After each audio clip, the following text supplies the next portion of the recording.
Hello friends, today we discuss about experiment 6, simple pendulum.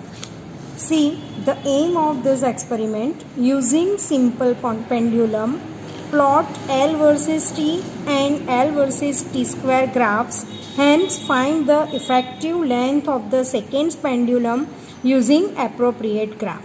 So simple pendulum. So first of all, I explain you what is the meaning of simple pendulum. So simple pendulum, it means a small spherical bob is attached with a massless string oscillating in a horizontal plane with a particular frequency is called a simple pendulum. Here the string is considered as a massless string. Why? We will explain later. The mass of this bob is suppose small m. Now if you give some oscillation, give a jerk to this bob, then your bob starts to oscillating in a horizontal medium. Now the motion of this simple pendulum is simple harmonic motion. It is called SHM. Why it is harmonic motion? Now you have already learned about so many types of motion in theory part, that is linear motion, motion in a plane, circular motion, projectile motion, rotational motion. So this simple harmonic motion is also one type of our motion.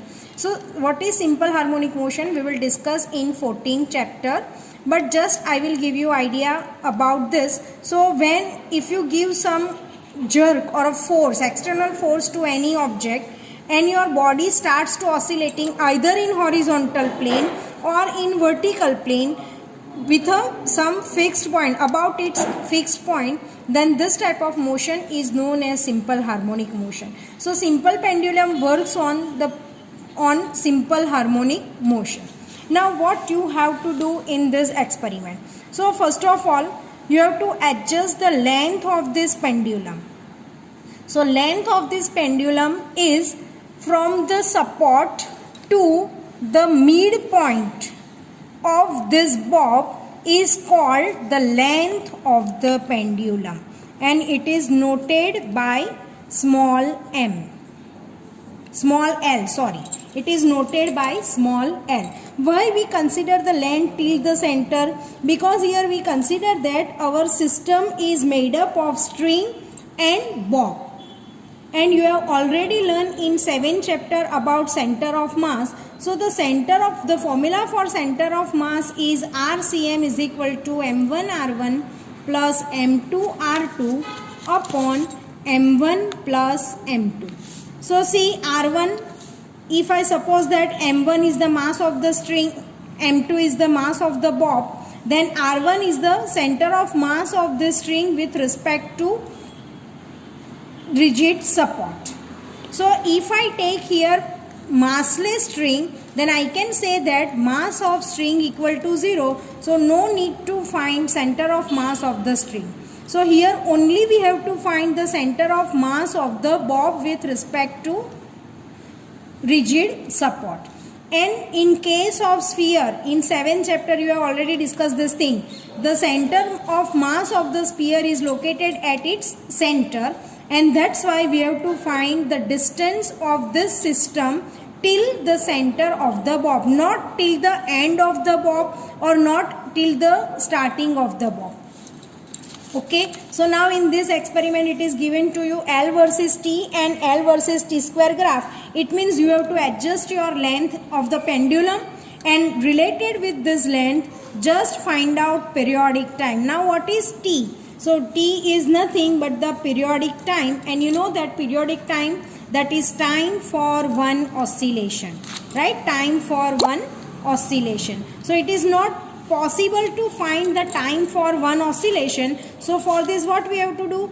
We can find here the time for 20 oscillations or 10 oscillations or 50 oscillation, whatever it is. It depends on you. and then find the time for 20 oscillation, and then divide this time with the number of oscillations, which gives you your periodic time. So here what we have to do, first of all we have to adjust the length, then find the time for particular oscillations, then find the periodic time for it. Now change the length and repeat same thing.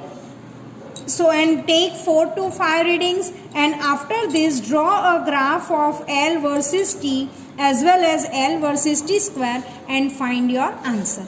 Now see, the formula for periodic time is T. For in case of simple pendulum, we will derive this formula in 14th chapter. So T equal to 2 pi under root L by G, where T is periodic time, 2 pi is constant, all of you are familiar with this, L is the length of pendulum, and G is also you are familiar with this, that is gravitational acceleration. So see, G is constant, 2 pi is also constant. So if you know the relation between periodic time and L, so here the relation between periodic time and L is T proportional to L square. So just find this 2 points and find your value for length. Now see, T proportional to L square, so I can write here T square proportional to L. So with the graph of L versus T square, you can easily find your value of G, as well as you can find the value of length of second pendulum also. Now see, the second question in your aim is find the length of second pendulum. So what is the meaning of second pendulum? Second pendulum, it means a pendulum whose periodic time is T equal to 2 seconds. See, periodic time means time for complete one oscillation. It means suppose your pendulum starts its oscillation from here, then it completes its one oscillation till here. So see, the periodic time, if I take periodic time T equal to 2 seconds, it means when your bob reaches from one end point to the another maximum point, the time for this pendulum is 1 second. So 1 plus 1, it becomes 2. That's why the pendulum whose periodic time is 2 seconds is known as second pendulum. So with the help of this graph, we can easily find the length for second pendulum. Now here we see about the experiment. How adjust this hook here. You observe that your mark is exactly at the end of the rigid support. So now your total length of the pendulum till the center of the bob is now 60, because I adjust this at 57 centimeter. So length of the string is 57 centimeter and hook and radius is equal to 3. So total length of the pendulum is 60 centimeter. See, this is your first serial number. Length of the string is 57 centimeter. Effective length is 60 centimeter. Number of oscillation is 20. Now last column is left. So you have to note down the time for 20 oscillations. With the help of this stopwatch, I can measure the time for 20 oscillations. So see, you can see here on this stopwatch, there are 60 divisions. 60 divisions are there on stopwatch. So what is the value of one division? Value of one division is known as least count of this stopwatch.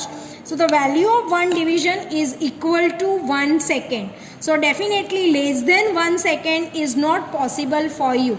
You can measure, suppose your reading is somewhere at here. So you can say it, the time is 2 seconds. Less than 2 seconds is not possible. 2.1, 1.9, 1.8 is not possible. Okay. So now how you can use this apparatus? So see, with the help of this, you can start your watch, and if you want to stop it, then use this handle. And for reset mode, just use this. Whenever you note down the reading, this time your concentration is on your pendulum. Don't see in your watch. Okay. So now see, whenever you take reading of simple pendulum. This time the angular displacement of your pendulum is less than 10 degree. So what is the meaning of angular displacement? So now see, here it is your pendulum. Angular displacement means this. It is less than 5 degree. Right? It is less than 5 degree. So don't give a more jerk to your pendulum. So whenever you take readings, this time, see, just give a jerk only like this way. Don't like this way. Okay? Then you cannot get your reading properly. So just give a jerk to your pendulum and observe that your pendulum is oscillating only in horizontal plane. If your pendulum is oscillating like this way, then it is not good for your practical. So just give a jerk to your pendulum and count number of oscillations. So when your pendulum is somewhere at here, just start your watch as well as your counting also. When it completes its one oscillation, then 1, 2, 3, so on. So -5, 4, 3, 2, 1, 0. 1, 2, 3, 4, 5, 6, 7, 8, 9, 10, 11, 12, 13, 14, 15, 16, 17, 18, 19, 20. When I say 20, this time my hand is here and stop the watch. Now see the reading. Your pointer of this watch is between your 31 and 32. So either you can take 31 or 32, but don't say that 31.2 or 31.3. Right? It is nearer to 31. So just write down in your column that is time for 20 oscillation is 31 seconds. Now stop your pendulum and repeat this experiment. Take reading for second time, third time. Note down find the mean of this. Then divided it by number of oscillations, which gives you your periodic time. And with the help of your calculator, find out T-score. Okay. Now here I have note down the reading for 60 centimeter length. Now change the length and adjust your string at markings of 70, like this way.